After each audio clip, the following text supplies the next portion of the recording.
ابھی آپ حضرات کے سامنے خصوصی تقریر فرمائیں گے اور نصیحت بھی کریں گے۔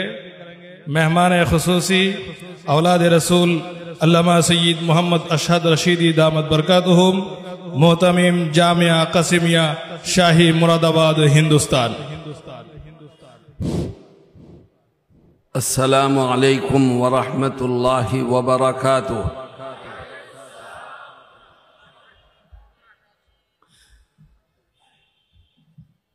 الحمد للہ رب العالمین والصلاة والسلام على سیدنا محمد وعلى آلہ وصحبہ اجمعین،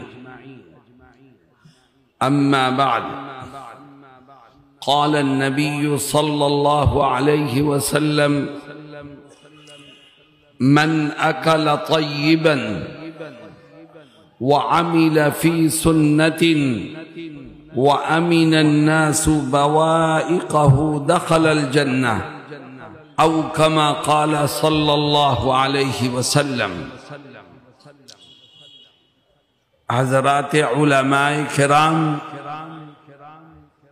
معزز حاضرین اور نوجوان ساتھیوں، اللہ رب العزت کا یہ فضل و کرم اور اس کا احسان ہے کہ اس نے ہم کو اور آپ کو ایمان کی دولت سے مالا مال فرمایا۔ اللہ کا شکر ادا کرو اور دعا کرو کہ اللہ ہمیں ایمان پر زندہ رہنے کی توفیق دے اور ایمان پر ہی موت نصیب فرمائے۔ میرے دوستوں اور ساتھیوں، ہم میں سے ہر ایک کو ایک دن مرنا ہے، دنیا سے جانا ہے، ایک دن ختم ہو جانا ہے۔ سوال یہ پیدا ہوتا ہے کہ جو انسان مرتا ہے وہ کہاں جاتا ہے؟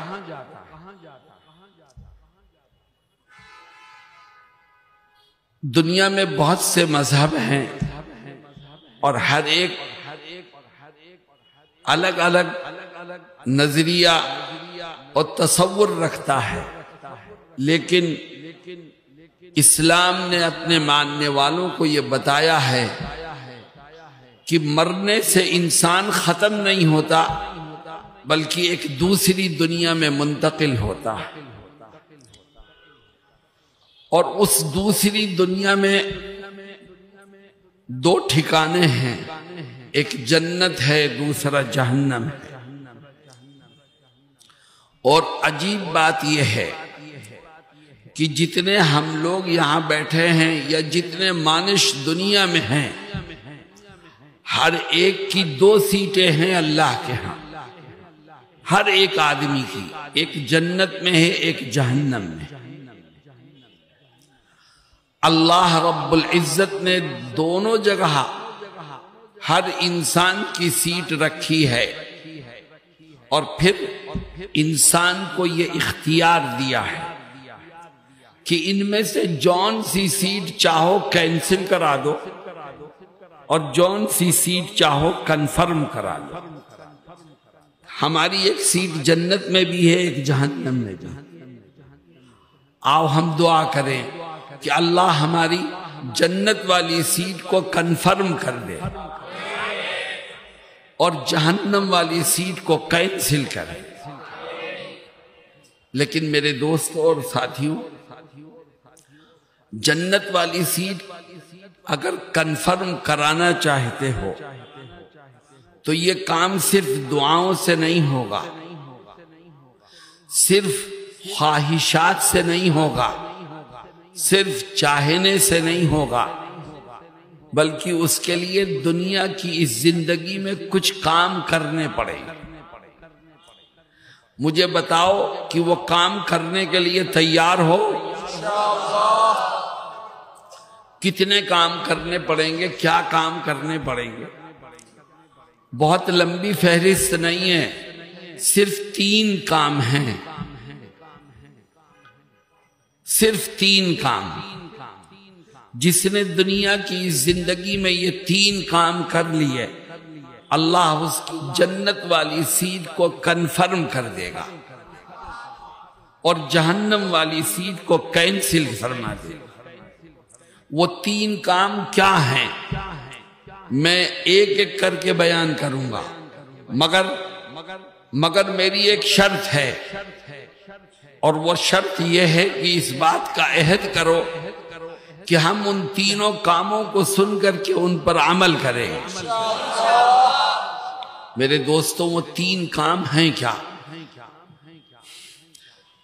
نماز، روزہ، حج، زکوٰۃ، اس کا تذکرہ نہیں ہے۔ کیوں؟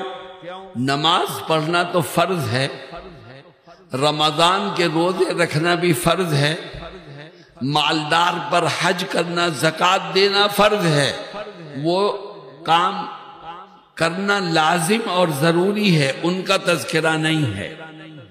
اگر تم چاہتے ہو کہ خدا جنت والی سیٹ کو کنفرم کر دے اور جہنم والی سیٹ کو کینسل کر دے تو نماز، روزہ، حج، زکوٰۃ کے ساتھ ساتھ 3 کام اور کرو۔ اگر یہ 3 کام کرو گے تو ان کی برکت سے نماز، روزہ، حج، زکوٰۃ قبول ہوگی، ورنہ نہیں قبول ہو۔ وہ 3 کام ہیں کیا؟ حضرت محمد مصطفیٰ صلی اللہ علیہ وسلم ایک حدیث شریف میں ان 3 کاموں کو ذکر کرتے ہیں اور فرماتے ہیں من اکل طیبا وعمل فی سنت وامن الناس بوائقہ دخل الجنہ۔ کیا فرماتے ہیں؟ کہتے ہیں کہ اگر تم یہ چاہتے ہو کہ اللہ تمہاری جنت والی سیٹ کو کنفرم کر دے اور جہنم والی سیٹ کو کینسل کر دے تو نماز، روزہ، حج، زکوٰۃ کے ساتھ ساتھ 3 کام اور کرو۔ ان 3 کاموں میں سے پہلا کام یہ ہے کہ آج سے اس بات کا عہد کر لو کہ زندگی کے آخری سانس تک جو لقمہ میرے پیٹ میں جائے گا وہ حلال کا ہوگا۔ اگر تمہارا کھانا حلال ہے، تمہارا پینا حلال ہے، تمہارا کاروبار حلال ہے، تمہاری بزنس حلال ہے، تمہاری آمدنی حلال ہے تو اللہ اس کی برکت سے تمہاری نمازیں بھی قبول کرے گا، روزے بھی قبول کرے گا، حج بھی قبول کرے گا، زکوٰۃ بھی قبول کرے گا۔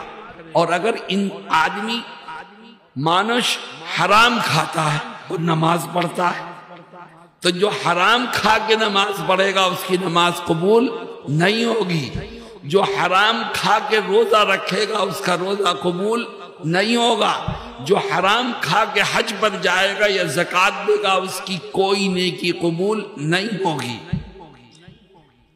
میرے دوستوں اور ساتھیوں، اتنا بڑا مجمع ہے، میری طبیعت خراب ہے، میری آواز سے آپ سمجھ رہے ہوں گے نزلہ زکام ہے، لیکن میں پھر بھی بول رہا ہوں۔ کیوں؟ میں یہ چاہتا ہوں اس مجمع کا ایک ایک آدمی جنت میں جانے والا بن جائے۔ جو کاروبار کرو سچائی کے ساتھ کرو۔ آج مسلمانوں کے کھانے پینے اور کاروبار کو حرام بنانے کی کوشش کی جا رہی ہے، چنانچہ مسلمان کاروبار کرتا ہے کیسا؟ سودی کاروبار کرتا ہے۔ سود لینا بھی حرام، سود دینا بھی حرام، سودی کاروبار بھی حرام۔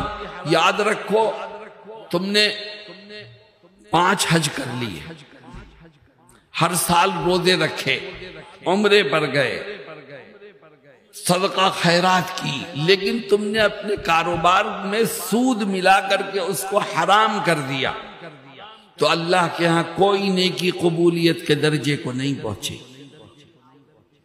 جناب رسول اللہ صلی اللہ علیہ وسلم یہی فرماتے ہیں کہ اکل طیبا، رزق حلال کھاؤ تو اللہ جنت والی سیٹ کو کنفرم کر دے گا اور جہنم والی سیٹ کو کینسل فرما دے گا۔ میرے دوستو بتاؤ اس کے لیے تیار ہو؟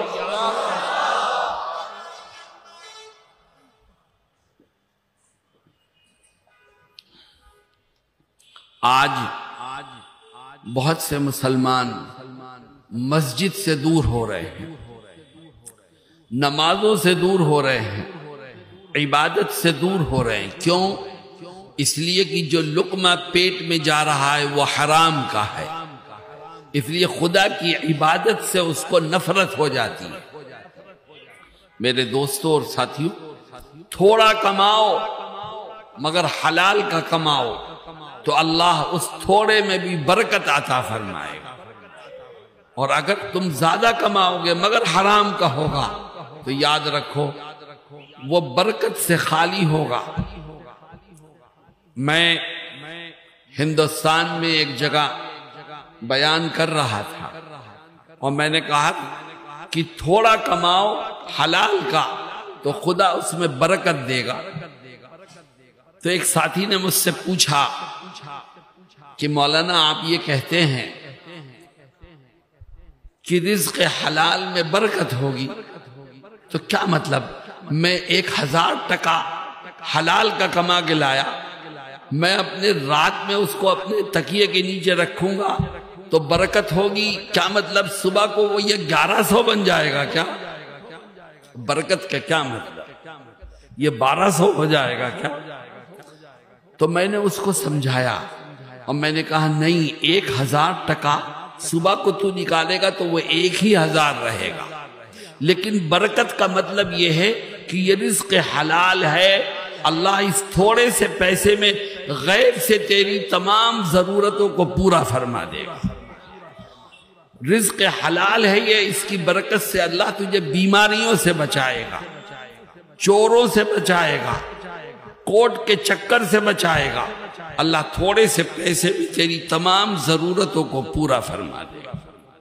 میرے دوستوں اور ساتھیوں، آؤ ہم بھی عہد کریں کہ انشاءاللہ جو بھی کمائیں گے حلال کا کمائیں گے، ایمانداری سے کمائیں گے، سود کی لعنت سے بچتے ہوئے کمائیں گے۔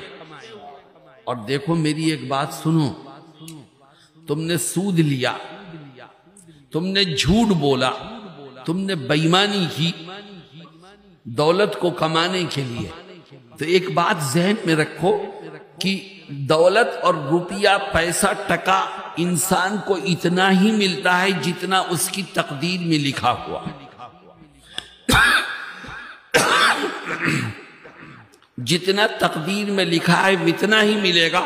اب ہمیں اختیار ہے، چاہے ہم حلال طریقے سے لے لیں چاہے حرام طریقے سے، پر جتنا تقدیر میں لکھا ہے اس سے ایک ذرہ بھی ہمیں زائد نہیں مل سکتا، نہ ہم زائد کما سکتے ہیں، نہ کوئی ہماری تقدیر کا ایک لقمہ ہم سے چھین سکتا ہے۔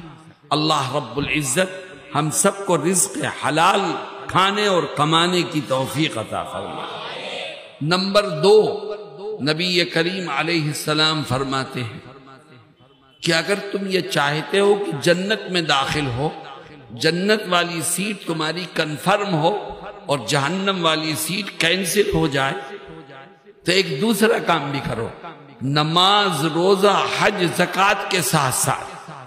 اے آقا وہ دوسرا کام کیا ہے؟ فرماتے ہیں اگر جنت والی سیٹ کو کنفرم کرانا چاہتا ہے تو تو اس بات کا عہد کر لے کہ زندگی کے آخری سانس تک اٹھتے بیٹھتے کھاتے پیتے چلتے پھرتے میں نبی کریم علیہ السلام کی ایک ایک سنت پر عمل کروں۔ جو آقا کی سنتوں پر عمل کرتے کرتے دنیا پہ جائے گا، اللہ اس کی جنت والی سیٹ کو کنفرم کر دے گا اور جہنم والی سیٹ کو کینسل فرما دے گا۔ مسلمانوں، میں اپنے دل کا درد بیان کرتا ہوں کہ آج نبی کی سنتوں کو نقصان یہودیوں سے نہیں پہنچ رہا ہے، عیسائیوں سے نہیں پہنچ رہا ہے، کافروں اور مشرکوں سے نہیں پہنچ رہا ہے، آج نبی کی سنتوں کو نقصان خود مسلمانوں سے پہنچ رہا ہے۔ مسلمان نبی کا نام لیتا ہے، لیکن نبی کی سنت پر عمل کرنے سے دور بھاگتا ہے اور دوسروں کے طریقے کو اپناتے ہیں۔ کچھ ساتھی یہاں پر بھی مجھے دکھ رہے ہیں جن کے چہروں پر داڑھیاں نہیں ہیں۔ ہم نے کن کی نقل اتار کے اپنی نبی کی سنت کو کھرچ کے نالی میں بہایا ہے؟ کس کی نقل اتاری ہے؟ یہودیوں کی، اللہ کے دشمنوں کی، نبی کو برا بھلا کہنے والوں کی نقل اتارتے ہو تو بتاؤ کل میدان محشر میں نبی کا سامنا کیسے کرو؟ آج جن کے جیب میں چند ٹکے آ جاتے ہیں وہ شادی بیاہ کے موقع پر نبی کی سنتوں کو بھول جاتے ہیں، اور علماء جن کے پاس پیسے ہیں وہ بھی شادی کے موقع پر وہ تمام خرافات کرتے ہیں جو ایک جاہل کرتا ہے۔ کیوں؟ پیسے ہیں اس کے پاس، اس لیے سنتوں کی کوئی حیثیت نہیں، جبکہ جناب رسول اللہ صلی اللہ علیہ وسلم فرماتے ہیں اعظم النکاح برکتا ایسرہ مؤونتا، سب سے بابرکت شادی وہ ہے جس میں کم سے کم خرچ کیا جائے، جو سادگی سے مکمل کی جائے۔ میرے دوستوں اور ساتھیوں، نبی کی سنتوں پر عمل کرو، اور آج رات میں سونے سے پہلے میری ایک بات کو دھیان سے سنو۔ آج رات بستر پر پہنچنے کے بعد سونے سے پہلے سوچو کہ صبح سے لے کے رات تک کتنی سنتیں ہیں جو ہم سے چھوٹی ہیں۔ غور کرو کون کون سی سنت ہم سے چھوٹی۔ ہم صبح کو اٹھے تو ہم نے اٹھنے والی دعا پڑھی کہ نہیں پڑھی؟ ہم جب بیت الخلا میں گئے تو ہم نے سنت کے مطابق کون سا پیر پہلے رکھا، کون سا بعد میں رکھا؟ بیت الخلا میں جانے کی دعا پڑھی کہ نہیں پڑھی؟ باہر نکلے تو کون سا پیر پہلے نکالا، سنت کے مطابق نکلے کہ نہیں نکلے؟ دعا پڑھی؟ ایک ایک چیز کو تلاش کرو کہ کون کون سی سنت چھوٹی ہے۔ جب تم غور کرو گے تو خدا تمہاری مدد کرے، اور جب یاد آ جائے کہ یہ چھوٹی یہ چھوٹی یہ چھوٹی تو اپنے رب سے کہو کہ اے خدا آج تک تو سنتیں چھوٹی ہیں، میں توبہ کرتا ہوں اور وعدہ کرتا ہوں کہ انشاءاللہ آئندہ یہ سنتیں نہیں چھوٹیں گی۔ کیوں؟ اس لیے کہ مجھے جنت میں اپنی سیٹ کنفرم کرانی۔ کیوں؟ اس لیے کہ مجھے جہنم والی سیٹ کو کینسل کرانی۔ کیوں بھائی؟ اس پر عمل کرو گے انشاءاللہ۔ آخری چیز، جناب رسول اللہ صلی اللہ علیہ وسلم فرماتے ہیں من اکل طیبا وعمل فی سنت وامن الناس بوائقہ دخل الجنہ۔ فرماتے ہیں اگر تم یہ چاہتے ہو کہ جنت والی سیٹ کنفرم ہو جائے اور جہنم والی سیٹ کینسل ہو جائے تو نماز، روزہ، حج، زکوٰۃ کے ساتھ ساتھ 3 کام اور کرو۔ ان 3 کاموں میں سے تیسرا کام فرماتے ہیں کہ اگر جنت والی سیٹ کنفرم کرانا چاہتا ہے اور جہنم والی کو کینسل کرانا چاہتا ہے تو اس بات کا عہد کر لے کہ زندگی کے آخری سانس تک اپنی زبان سے، اپنے ہاتھ سے، اپنے عمل سے کسی کو ناحق کوئی تکلیف نہیں پہنچاؤں۔ اللہ کے بندوں کو دکھ دینے سے بچ، کسی کو پریشان مت کر۔ تو اللہ کے بندوں کو پریشان کرنے اور تکلیف میں مبتلا کرنے سے بچے گا تو اللہ تیری جنت والی سیٹ کو کنفرم کر دے گا۔ تو نمازیں بھی پڑھتا ہے، روزے بھی رکھتا ہے، زکوٰۃ بھی دیتا ہے، حج بھی کرتا ہے، لیکن تیری زبان سے لوگوں کو تکلیف پہنچتی ہے، تیرے ہاتھ سے لوگوں کو تکلیف پہنچتی ہے، تو ہر ایک کی غیبت کرتا ہے، کسی کے بارے میں جو منہ میں آتا ہے کہہ دیتا ہے۔ یاد رکھ تیرا رب تیرے ہر عمل کو دیکھ رہا ہے۔ اگر تو اپنی ذات سے کسی کو ناحق پریشان کرے گا، تکلیف پہنچائے گا تو تیری جنت والی سیٹ کنفرم نہیں ہو پائے گی اور جہنم والی سیٹ کینسل نہیں ہو پائے گی۔ میرے دوستوں اور ساتھیوں، جناب رسول اللہ صلی اللہ علیہ وسلم کی یہ حدیث ہماری آنکھوں کو کھولنے کے لیے کافی ہے۔